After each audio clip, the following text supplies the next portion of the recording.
You have to have a stamp at the airport to say you are legally leaving this place. You are not a fugitive, because the system will say that, hey man, you're a fugitive, you're wanted by the law, which then gets complicated because of the situation that side. But they didn't have the legal requirements to enter the country. And my thing is, fuck Palestine or Gaza is far. How far is it? Very. Where's things like Egypt? Egypt!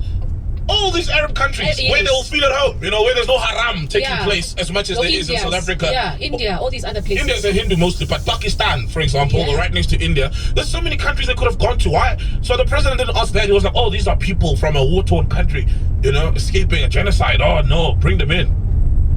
Doesn't make sense. It's similar to all these other guys with the spices and their hair on asylums. But they leave their wives and they leave their women behind. It's only the men. Then why are you leaving the wife in a place where she's in danger if it's an asylum that you're seeking? You know, all these guys. But it's only men who are coming. Hasn't that made you ever wonder?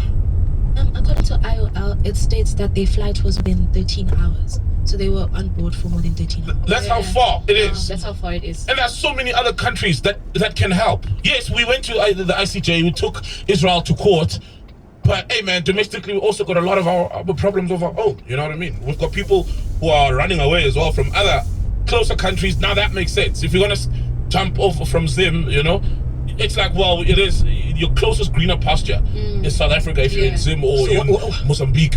Bro, your greener pasture, why is it South Africa when you're all the way so far, bro? Why should we care about the story of South Africans?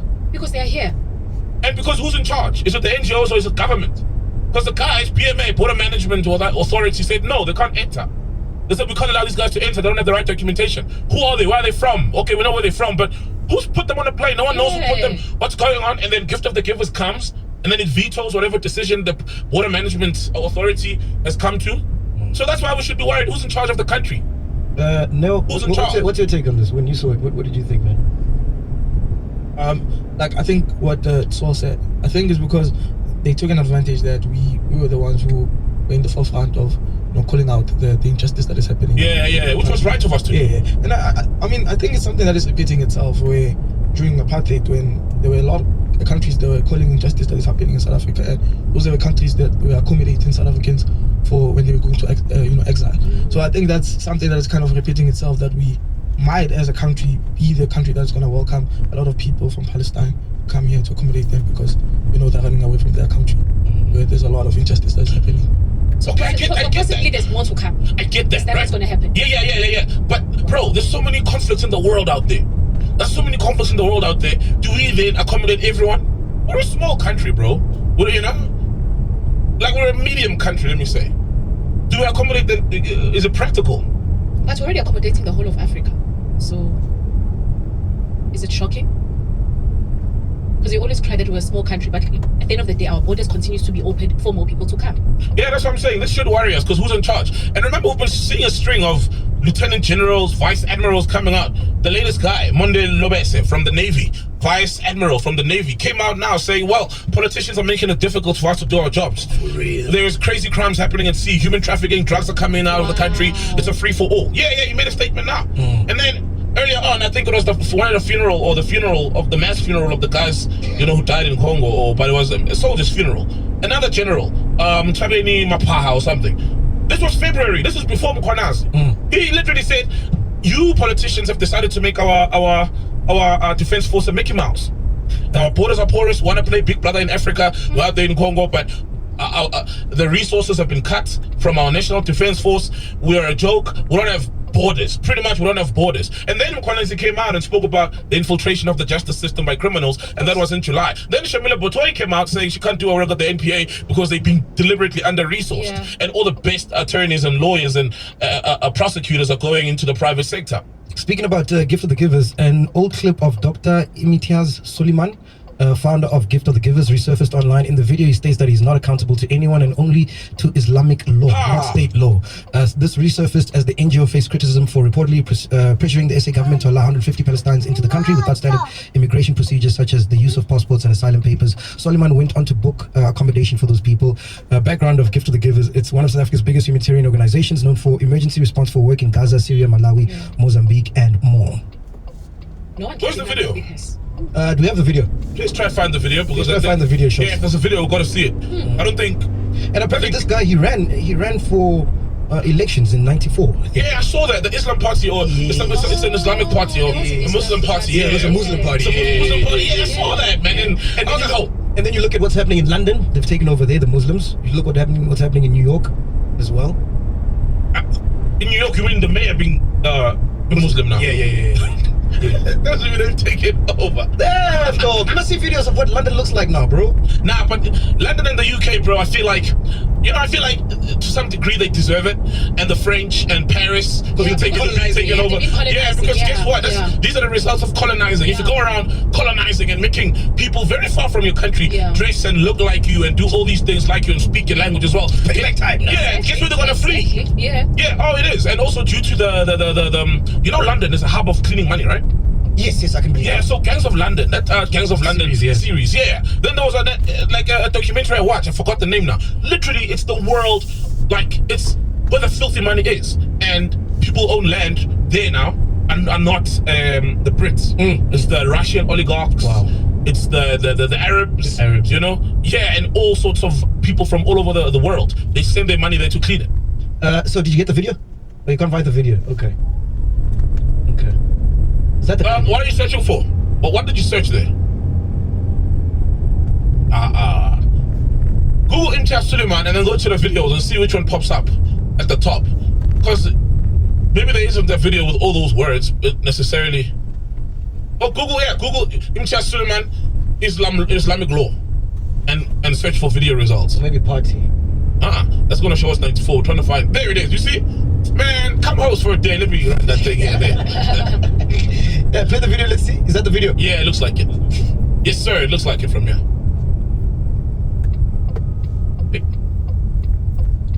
Jazakallah, Maulana. I really didn't want to speak, and I told him that very specifically yesterday. But I can't say no. I think this wants to speak, but now this is the entire thing. Yes, Sultan, thank you very much. Man, I did see that video, bro, and he sounded very passionate. That's why I wanted you to play the video. He was so passionate, you know, so passionate. And there's also another video where he speaks. I think it's the same video where he speaks that we must crush the enemies of Islam, and it was a very passionate and very radical speech. You know, so for a humanitarian, it did raise some alarm bells that, hey man, this is very radical. You know, it's very radical. Because it's very radical. Because I mean, enemies of Islam, you know, that's like, whoa, bro. Yeah. But you do help everyone, even those who are not Islam, even those who commit haram, you know, as a humanitarian cause, you know. Who would be enemies? What's this I hear about Cyril Ramaphosa ready to resign? Did you hear about that? Yeah. What's going on there? She said give him time and date. I don't know. There's obviously a pressure. I know somebody had told me that I trust that he was ready to resign. This is not now though. Yeah. This is like last year or a few months back, and apparently Uncle Gwede Mentashe was like convinced him not to. There was a time where he was, because obviously people are not happy. There's factions within the ANC. You know, Zuma did a number on them as well, calling him the guy who's here to kill the ANC. And then obviously we've been seeing everything happening, falling apart. So is there trouble in paradise right now in the ANC currently? Of course, bro. They're sharing power with the DA, bro. Yeah. No, I'm saying just the ANC itself. Yeah, yes. But it's always been factions there, man. Always been factions. It's always been, you know, these guys versus those guys, and it's about which faction is in power. And then now there's obviously Cyril is as they put it metaphorically, is in the departure lounge. You know, because they've got an elective conference coming up. So you always start seeing the ground shake before the elective conference. Scandals, somebody getting suspended, this and that. So yeah, it's power, bro. From within the party. Power infights. It all starts from within the party. Damn. And obviously they're fighting that he shouldn't resign, because they have to literally have that last kind of control. Because obviously by him just removing himself, imagine the chaos, and already they are hanging on a thin thread with the GNU, you know, already. So it's like the ANC is on its last breath, let's be honest. But anything that will rattle them would be just a sudden resignation. But so then who will step in? You know, who do they trust? Who does even the country trust? It'll be over for them. It's not good. Fact checker, yeah? According to Business Tech, there has been a letter that was circulating amongst the ANC members in the Eastern Cape, and in this letter they had stated that the president needs to be disbanded, and that the former task team that was helping with President Thabo Mbeki should step in. However, Zigalala has come to Business Tech and stated that those were rumors, and that the president would not be stepping down after the G20 conference. But it seems like it's something still Yeah, something's Underground. Yeah. Anyway, Ghost Lady, before we come to you, our good friends at Hollywood Bets are running an incredible promotion. It's called the Habanero Jackpot Race. You can stand a chance to win at 10:30 p.m. A race phase between 8:30 p.m. and 10:30 p.m. During the race time. The link to get started. When you sign up, don't forget to use our promo code. I still believe when celebrities say that they are becoming sangomas. Nah, man. Isn't that like 2018? That's I don't believe it. 2018, man. Yeah. Well, guess who? But I don't never feel like follow through. Okay. And then one day they burning the clothes, the sangoma stuff. They burning it. So one did that. Vusinova has entered the Ndumba. Oh, enter Vusinova. Whoa, Yes. Oh wow, hey man. So he publicly confirmed that he has completed his journey of becoming a traditional healer. Yes. Wow. Yeah. So yeah, obviously the public is a bit like, I don't know how you guys feel about it. I mean, there's nothing wrong with it, but it just felt like at some point in time, people were just doing it for PR, man. Yeah, and not for the real cause. Yeah, and those guys ruin it for maybe the guys who do it genuinely. If he is one of those, we don't know. But a lot of us are like, nah, come on, man. It always happens with the guys who've had maybe a troubled journey along their times, be it maybe substance abuse or whatever. Like he's come out and spoken about his substance abuse issues in the past. So from outside looking in, it always seems like maybe. Maybe I won't. I don't know. If someone came up to you and said you had a calling and you gotta be a sangoma, what would you do? I'll get a second opinion, or a third opinion, and a fourth opinion, and yeah. But is it something because a calling doesn't have a time limit, right, or an age limit? So what can I say? But look for. I won't just try jump in head first. No. Can obviously get a first. Soul is a sangoma with pants. While he's doing the ring. Yeah, it's like back room of my pants. Back room of my pants.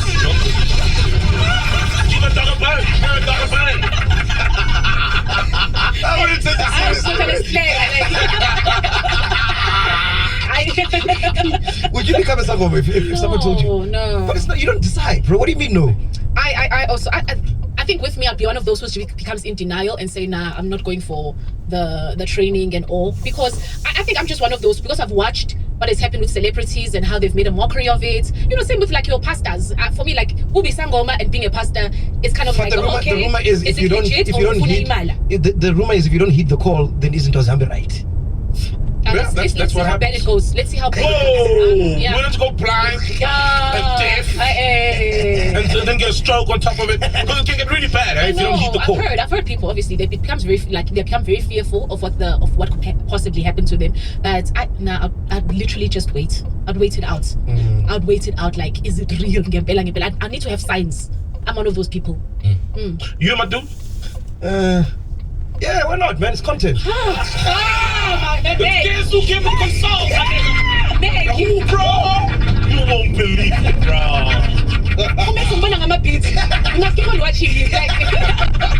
You'll be here and the beats. Like, guys, I'm in my chair. If I had a calling, I'd take it. I'd heed it, man. Really? Yeah. Immediately. You don't even try and like question it, get a second opinion. What's bad? I mean, you're helping people, It's a gift. It's a gift, bro. Yeah. You're the chosen one of the few special ones. Well, you should be a few of you. There's a lot now, and some are fake, but it's a gift. It's a gift. You know what I mean? It's not an easy journey, I've heard. Yeah. But I'll definitely have a few opinions before jumping in, bro. Yeah. Because you don't want to waste all these years, of your life, and then you're like, I'm no longer a sango. I'm like, whoa, after going through all of that. What else you got for us, Ghost Lady? Okay, guys, remember Wise Man Nube? Yeah. King's Feet. Yeah, sweet. There's a sad story. Great actor, yeah. Incredible actor, bro. Yeah, we can't put that. Amazing actor. What do you think is better between him and Tembi Sinkos? Yo. One must die. They're on the same. Man. Tipping goes in fact. Must go. No. Wiseman must go. Wiseman must go. Yeah. Hey, I'm a bigger fan. I'm a fan of both, but bigger of Tipping goes. Yeah. I'd say Tipping goes must go. Okay. Who's your type there? Who'd you give it up to? Not like that. Well, he's asking. Okay, but I like dark skin guys. I'm more for dark skin guys. So Wiseman. Wiseman. Oh wait, was the first decision based on that? Yeah. Of that, Tim Ngozi must go. Yes, it was based on who would be better. Who would be better? Oh, okay. Yeah, Tim Ngozi must go. Who would be better at what? No, at being alive. At sharing oxygen with on Earth. At sharing oxygen and on Earth. And Debbie, who would you give it up to? Who would be better? Do me or do both? Both. He said none of the above. Yes. Wise man, what's Wise man doing here? Oh, okay. Yo. So Wise Man, recently, there's a story about him coming out from it's a ex site has revealed that obviously got her pregnant, and when she went, because actually she released DMs conversation between them. This first DM happened in December when she tells him that she's pregnant.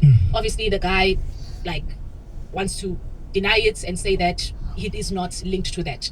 Okay, fast forward, she's been wanting a DNA test, and now he also refuses that. Now apparently also just got married to his wife of 8 years. They've been together for 8 years. Oh, beautiful. Well done, guys. Great choice. Again, now the wife was DMing the side about, please just stay away from my husband. And obviously the girl is like, well, and even threatening her, saying, you know what I can do to you, right? And this girl's like, so she posted that as well. This is a DM of the chat.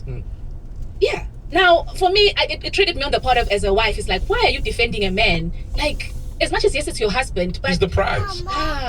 It just ends up looking bad. It ends up looking bad. As wife to wife also, no. For me, it was just like, the guy's wrong for cheating, and because clearly this happened while they were still together, and they get married. How old is the kid now? Clearly this kid is still a baby. Oh, the pregnancy was revealed last year, December, and this was on a DM, like a conversation between the two. Now she stepped in, and obviously remember he also refused to take a DNA test, and this girl just keeps on going back to this guy, like, guy, just be there for your kid and take a DNA test and confirm, because it is your kid. Yeah, that part. Deny it. Yeah, that part. Come on, right? Yeah. Like, if you're gonna impregnate anyone, if I'm gonna impregnate anyone, and I'm gonna sleep with somebody, and they say they are pregnant, then it's the only responsible thing, because you don't want to be